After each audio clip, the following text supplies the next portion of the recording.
আমরা চাই যেহেতু তার মৃত্যুটা হয়েছে এত বছর পরে তার প্রকাশ হয়েছে, অবশ্যই তার শাস্তি আমাদের চাওয়া, এটাই আর কিছু। আপু, আপনি অনেক সুন্দর করে সেজে এসেছেন এবং এই বিষয়ে যে বলবেন যে সালমান শাহ যে স্টাইলে কি থাকতো, সেই স্টাইলকে আসলে এখনকার বর্তমান কোনো নায়কেরা পারবে?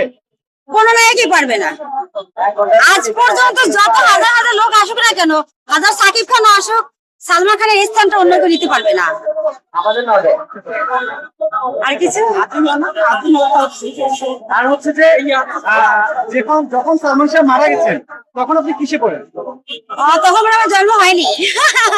আচ্ছা, কবে থেকে আপনি সালমান শাহ ফ্যান হলেন? আমি মানে বোধা থেকে যখন আমরা সাধারণ টিভি দেখা শুরু করি, সেইখান থেকে তো সালমান শাহ, মৌসুমী, তারপর শামিলা আপু এদের ছবি দেখি, সেইখান থেকে প্রেম। এ পর্যন্ত কয়টা মুভি দেখেছেন এবং কোন মুভিটা আপনার হৃদয় কেড়েছে? সত্যের মৃত্যু নেই। কেমন লাগছে মুভিটা?